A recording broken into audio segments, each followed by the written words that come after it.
Lendo a Bíblia com William Camelo. Dia 28 de julho, 2 Crônicas 21, 1 a 23, 21. Quando Josafá morreu, foi sepultado com seus antepassados na cidade de Davi. Seu filho, Jeorão, foi seu sucessor. Os irmãos de Jeorão, os outros filhos de Josafá, foram Azarias, Jeiel, Zacarias, Micael e Cefatias. Todos foram filhos de Josafá, rei de Judá. Seu pai tinha dado a cada um deles presentes, carros de prata, ouro e objetos de valor, e também algumas das cidades fortificadas de Judá. Contudo, nomeou Jeorão para ser seu sucessor, pois era o filho mais velho. Quando Jeorão havia se estabelecido firmemente no reino de seu pai, matou todos os seus irmãos e outros líderes de Judá. Jeorão tinha 32 anos quando começou a reinar e reinou em Jerusalém por 8 anos. Seguiu o exemplo dos reis de Israel e foi tão perverso quanto a família do rei Acabe, pois se casou com uma das filhas de Acabe. Jeorão fez o que era mal aos olhos do Senhor, mas o Senhor não quis destruir a dinastia de Davi, pois havia feito uma aliança com Davi e prometido que seus descendentes continuariam a brilhar como uma lâmpada para sempre. Durante o reinado de Jeorão, os edomitas se rebelaram contra Judá e proclamaram seu próprio rei. Então Jeorão saiu com todo o seu exército e todos os seus carros de guerra. Os edomitas cercaram o rei e os comandantes de seus carros, mas ele saiu à noite e os atacou. Ainda assim, até hoje, Edom é independente de Judá. A cidade de Libna também se rebelou nesta ocasião. Tudo isso aconteceu porque Jeorão havia abandonado o Senhor, o Deus de seus antepassados. Havia construído santuários idólatras na região montanhosa de Judá e levado o povo de Judá e de Jerusalém a prostituir-se e desviar-se. Então o profeta Elias escreveu esta carta para Jeorão. Assim diz o Senhor, o Deus de seus antepassados, Davi: você não seguiu o bom exemplo de seu pai, Josafá, nem de seu avô, Asa, rei de Judá. Em vez disso, tem sido tão perverso quanto os reis de Israel e tem levado o povo de Jerusalém e de Judá a se prostituir-se, como fez o rei Acabe em Israel, e chegou a matar seus próprios irmãos, homens melhores que você. Por isso agora o Senhor está prestes a castigar você, seu povo, seus filhos, suas esposas e tudo que lhe pertence, com uma terrível praga. Você sofrerá de uma série de doença intestinal que se agravará a cada dia até que seus intestinos saiam do corpo. Então o Senhor instigou os filisteus e os árabes que moravam perto dos etíopes a atacarem Jeorão. Eles marcharam contra Judá, romperam suas defesas e levaram tudo que era de valor do palácio real e também os filhos e suas esposas do rei. Somente Acacias, seu filho mais novo, foi poupado. Depois de tudo isso, o Senhor feriu Jeorão com uma doença intestinal incurável. Ela se tornou cada vez mais grave e ao fim de 2 anos, seus intestinos saíram do corpo e ele morreu em agonia.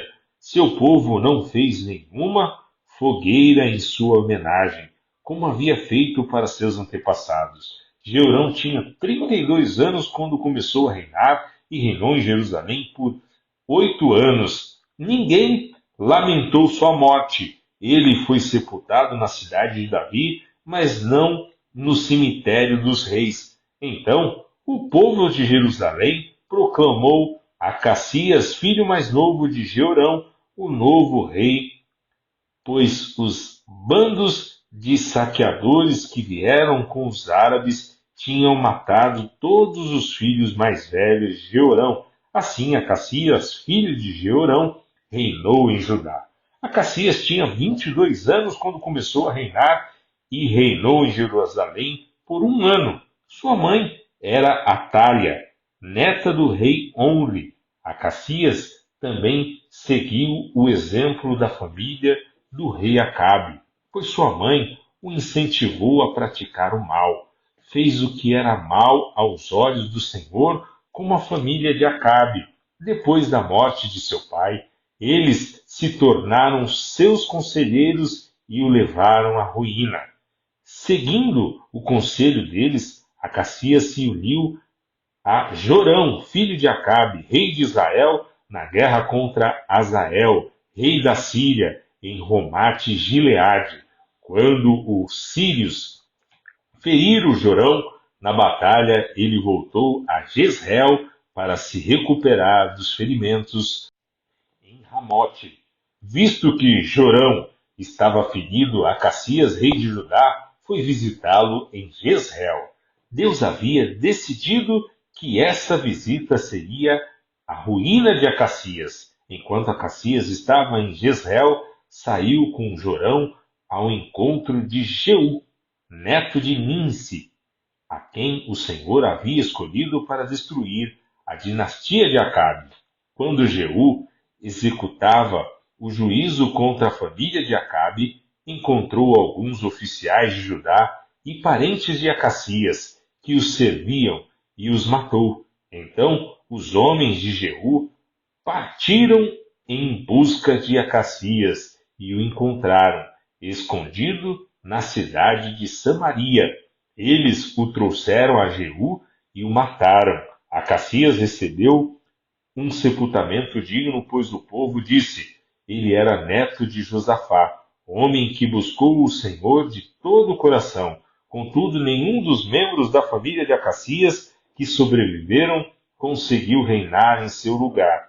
Quando Atália, mãe de Acacias, rei de Judá, soube que seu filho estava morto, mandou exterminar o restante da família real de Judá. Mas Jeozeba, filha do rei Jeorão, pegou Joás, o filho ainda pequeno de Acacias, dentre os outros filhos do rei, que estavam para ser mortos, e o colocou num quarto com sua ama. Assim, Jeozeba, esposa do sacerdote Joiada e irmã de Acacias, escondeu o menino para que Atália não o matasse. Joás ficou escondido com eles no templo de Deus durante 6 anos, enquanto Atália governava o país. No 7º ano do reinado de Atália, o sacerdote Joiada decidiu agir, criou coragem e fez um acordo com os comandantes dos batalhões. Azarias, filho de Jorão, Ismael, filho de Joana, Azarias, filho de Obed, Maceias, filho de Adaias, e Eliasafate, filho de Zincre.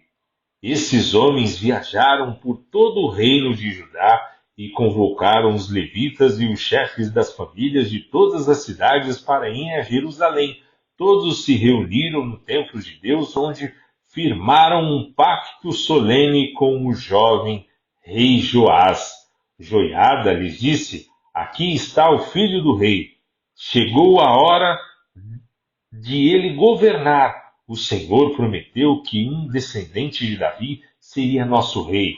Vocês devem fazer o seguinte: quando os sacerdotes e os levitas entrarem em serviço no sábado, uma terça parte de vocês ficará de guarda nas portas, outra terça parte irá ao palácio real, e a última terça parte ficará de guarda na porta do alicerce. Os demais permanecerão nos pátios do templo do Senhor. Lembre-se apenas, os sacerdotes e os levitas de serviço podem entrar no templo do Senhor, pois foram consagrados. O restante do povo deve obedecer às instruções do Senhor e ficar do lado de fora. Vocês, levitas, posicionem-se em volta do rei de armas nas mãos. Matem qualquer pessoa que tentar entrar no templo. Permaneçam com o rei aonde ele for. Então, os levitas e o povo de Judá fizeram tudo o que o sacerdote Joiada ordenou. Os comandantes se encarregaram dos homens que iam entrar em serviço naquele sábado e dos que iam sair. O sacerdote Joiada não deixou ninguém ir para casa no fim do turno. Depois, Joiada forneceu aos comandantes as lanças e os escudos grandes e pequenos que haviam pertencido ao rei Davi e que estavam guardados no templo de Deus. Posicionou todos os homens em volta do rei de armas nas mãos. Formaram uma fileira desde o lado sul do templo até o lado norte e ao redor do altar. Então Joiada e seus filhos trouxeram Joás, o filho do rei, para fora, puseram a coroa em sua cabeça e lhe entregaram uma cópia da lei. Depois ungiram Joás e o proclamaram rei, e todos gritaram: Viva o rei! Quando Atalaia ouviu o barulho do povo correndo e os gritos de louvor ao rei, foi para o templo do Senhor, onde o povo estava reunido.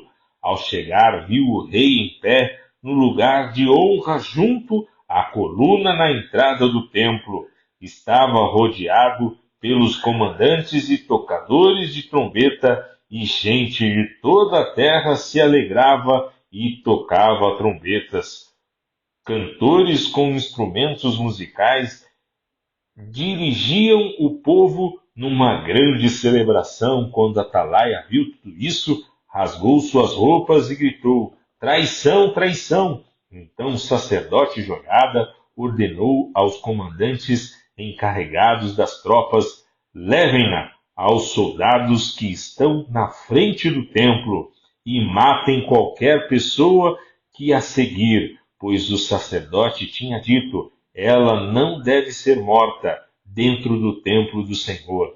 Eles a prenderam e a levaram à porta dos cavalos, no terraço do palácio, e a mataram ali. Joiada fez uma aliança entre ele, o povo e o rei, estabelecendo que eles seriam o povo do Senhor. Todo o povo foi ao templo de Baal e o derrubou, demoliram os altares, despedaçaram os ídolos e executaram Mata, sacerdote de Baal, em frente aos altares. Joiada encarregou os sacerdotes e os levitas de cuidarem do templo do Senhor, segundo as instruções de Davi. Ordenou que apresentassem holocaustos ao Senhor, como ordenava a lei de Moisés, com cânticos e alegria, conforme Davi tinha instruído. Também pôs guardas às portas do templo do Senhor, para que não entrassem ninguém que por algum motivo estivessem cerimonialmente impuro. Então os comandantes dos batalhões, os nobres, os governantes e todo o povo da terra escoltaram o rei para fora do templo do Senhor, passaram pela porta superior e entraram no palácio, onde o rei se sentou no trono real. Todo o povo do reino se alegrou e a cidade ficou em paz, pois Atalaia tinha sido morta. Romanos 11, 13 a 36. Dirijo-me especialmente a vocês, gentios, e uma vez que fui designado apóstolo aos gentios, enfatizo isso porque desejo que de algum modo o povo de Israel sinta ciúme e assim eu possa levar alguns deles à salvação, pois se a rejeição deles possibilitou que o resto do mundo se reconciliasse com Deus, a aceitação será ainda mais maravilhosa. Será vida para os que estavam mortos, se a parte da massa entregue como oferta é santa, então toda ela é santa. E se as raízes da árvore são santas, os ramos também o serão. Mas alguns desses ramos, alguns do povo de Israel, foram cortados. E vocês, gentios, que eram ramos de uma oliveira brava, foram enxertados na árvore. Agora, portanto, participam do alimento nutritivo que vem da raiz da oliveira especial de Deus. No entanto, não devem se orgulhar de terem sido enxertados no lugar dos ramos que foram cortados, pois é a raiz que sustenta o ramo e não o contrário. Talvez digam: esses ramos foram cortados para abrir espaço para nós. É verdade, mas lembrem-se de que esses ramos foram cortados porque não creram e que vocês estão ali porque creem. Portanto, não se orgulhem, mas temam o que poderia acontecer. Pois se Deus não poupou os ramos naturais, também não poupará vocês. Observem como Deus é, ao mesmo tempo, bondoso e severo. É severo com os que lhe desobedecem, mas é bondoso com vocês, desde que continuem a confiar em sua bondade. Mas, se deixarem de confiar, também serão cortados. E se o povo de Israel abandonar sua incredulidade, será enxertado novamente, pois Deus tem poder para enxertá-los de volta na árvore.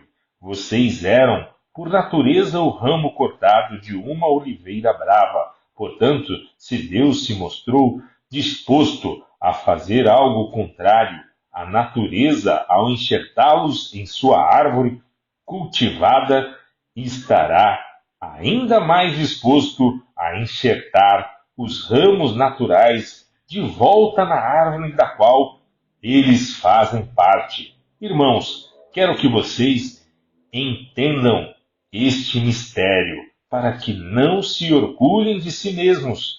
Algum do povo de Israel tem o coração endurecido, mas isso durará apenas até que o tempo dos gentios se complete.